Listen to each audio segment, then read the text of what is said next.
terang, ini penting. Kenapa saya sering kritik orang sufi? Karena sufi sekarang itu beda dengan sufi dulu.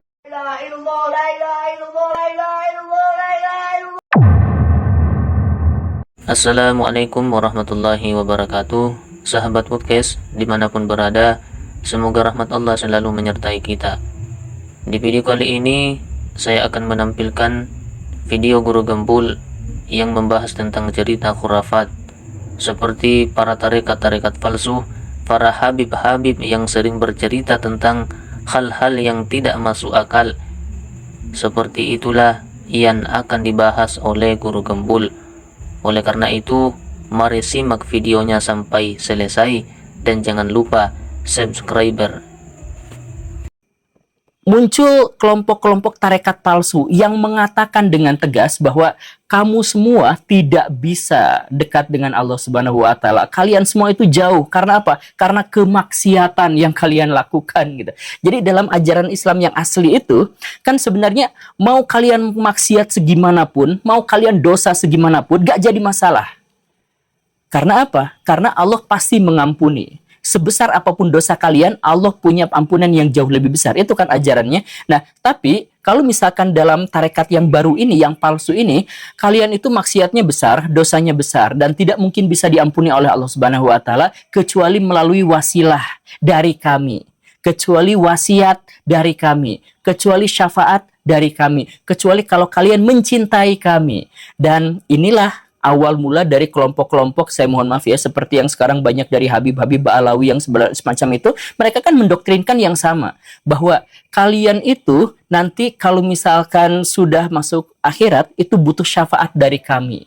Kalian itu dosanya besar, maksiatnya besar, susah untuk mendekati Allah Subhanahu wa taala, maka harus melalui perantaraan kami. Bahkan ada pengikut-pengikutnya sampai yang mengatakan bahwa kalau misalkan mau masuk surga itu kan susah. Jadi butuh wasilah, butuh jalan tol, butuh jalan besar. Nah, ini melalui para wali. Para wali yang dimaksud itu yang mereka tunjuk sendiri gitu. Wali yang asli itu gak pernah ngaku, Baraya. Kan karena mereka bahkan tidak pernah terikat dengan istilah-istilah wali. Mereka gak kepikiran dengan itu gitu. Tapi yang sekarang itu bikin wali-wali, ini wali ini wali ini, semua aja dianggap sebagai wali dan fokusnya pada karomah, yang ini bisa terbang, yang itu bisa apa, dan hanya dengan jalan kamilah maka kalian bisa mendekatkan diri kepada Allah Subhanahu wa taala, dengan cara membeli sorban kami, dengan cara membeli siwak kami 1 juta, dengan cara apa, agar kami bisa beli Ferrari. Nah, karena itulah maka kalian harus dekat kepada kami. Jadi bukan lagi dekat kepada Allah, tapi dekat pada orang-orang itu. Maka tugasmu wahai santri, jaga Habibmu, lindungi Habibmu. Caranya, jangan celah, jangan caci, jangan maki, jangan hina, jangan rendahkan, meskipun wujudnya seperti setan. Yang jadi bandar, yang jadi calo, yang jadi makelar. Coba Baraya misalkan ilustrasinya seperti ini. Baraya itu sebenarnya punya ibu. Dan Baraya itu sayang sekali sama ibu Baraya. Dan ibu Baraya juga sebenarnya sayang sama Baraya. Katakanlah Baraya pada waktu itu usianya masih sangat kecil. Misalkan 5 tahun, 4 tahun, atau 3 tahun gitu. Masih sangat membutuhkan cinta kasih dari ibu. Kadang-kadang si ibu itu marah sama Baraya tuh. Kadang-kadang. Kadang-kadang Baraya tuh nakal dan harus dihukum. Ya kadang-kadang. Tapi tetap si ibu itu tetap sayang pada Baraya. Sampai satu waktu ada penculik. Nah ini di antara kelompok-kelompok Ba'alawi yang seperti itu, diantaranya adalah yang para penculik spiritual. Jadi Baraya waktu kecil itu diculik, kemudian dijauhkan dari ibu Baraya itu. Setelah itu dikatakan, ibu kamu tuh sekarang tidak mau dekat lagi sama kamu, karena kamu tuh nakal terus, kamu tuh bohong terus, kamu tuh bikin kesalahan terus. Makanya jangan deketin sama ibu karena ibu kamu itu sudah marah sama kamu. Itu sudah tidak mau lagi memaafkan. Kalau kamu mau ketemu sama ibu kamu, maka kamu harus sayang sama saya. Kamu harus mengemis-ngemis di jalanan, uangnya disetorin sama saya. Ya, kurang lebihnya seperti itu. Jadi ada hamba yang sudah dekat dengan Allah Subhanahu wa taala karena memang secara internal kita itu dekat dengan Allah Subhanahu wa taala. Allah itu mengatakan berkali-kali bahwa Allah itu dekat dengan hambanya, sama dengan prasangkaan hambanya, ada bersama diri kita sendiri. Itu Allah sendiri berkali-kali mengatakan seperti itu. Tapi sama kelompok-kelompok yang jahat itu kemudian kamu tuh jauh dari Allah Subhanahu wa taala kecuali kalau dekat dengan kami.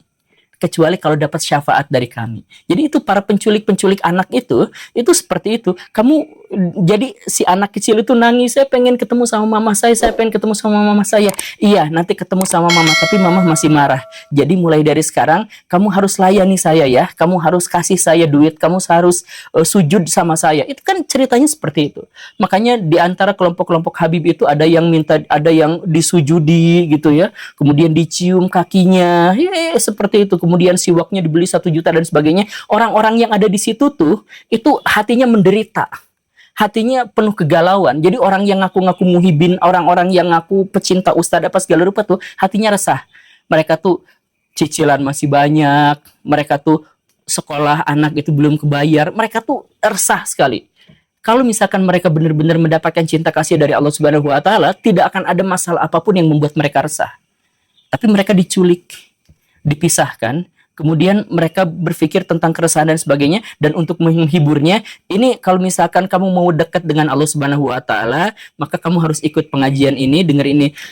Penculik-penculik itu bahkan nggak ngerti agama, baca kitab aja nggak ngerti, apa-apa nggak ngerti, bahkan ceramahnya pun sebenarnya mereka nggak ngerti. Nah, untuk menutupi ketidakmampuan mereka dalam ceramah, maka pengajian-pengajian mereka isinya cuma sholawatan, ya kayak gitu, nyanyi-nyanyi, ya kayak gitu. Katanya untuk mendekatkan diri kepada Allah. Kita tuh kalau misalkan mau dekat kepada Allah Subhanahu wa taala bisa langsung beraya, di Quran sudah dijelaskan, di sunnah sudah dijelaskan dan sebagainya, tapi kelompok itu tuh tidak mau, karena kalau misalkan kelompok itu tahu bahwa jamaahnya itu dekat dengan Allah Subhanahu wa taala, mereka nggak bisa jualan gitu. Bahkan misalkan mereka rela bikin ajaran-ajaran palsu, bikin ibadah-ibadah palsu demi agar mereka itu diikutin. Misalkan kata Allah Subhanahu wa taala, kuburan itu nggak usah diapa-apakan, karena itu adalah bagian dari masa lalu. Tapi kalau mereka itu, kuburan itu dihias sampai sedemikian rupa jadi tempat ibadah. Luar biasa bagus gitu kuburannya. Kuburan dari kelompok mereka sendiri itu gitu. Agar apa? Agar kita kemudian ikut pada pengajian dia di kuburan itu. Kemudian mereka bikin hadis-hadis palsu. Dalam Islam itu hadis palsu itu kan nggak boleh. Mereka sengaja bikin hadis palsu. Mereka bikin siapa yang menolak silsilah kami, maka itu pasti adalah anak zina. Mereka sebut itu adalah dari Rasulullah. Mereka mengatakan, mereka berani bikin hadis bikin hadis-hadis yang seperti itu. Atau kopi. Ada saya mohon maaf ya, mereka bikin hadis palsu soal kopi. Jadi barang siapa yang tidur dalam kondisi masih ada kopi di mulutnya, maka dia akan diampuni. Jadi mereka menghalalkan segala cara menjauhkan diri manusia dari Allah Subhanahu wa taala, dan yang paling pentingnya adalah membuat putus asa manusia terhadap cinta ilahi.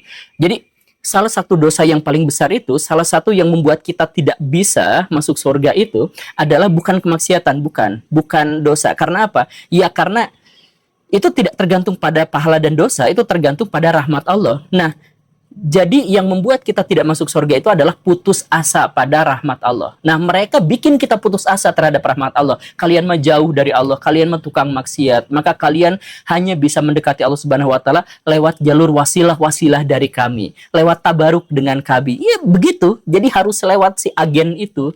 Dia nyulik dan kemudian dia yang bawa kita ke dalam ajaran-ajaran yang sudah menyimpang sama sekali.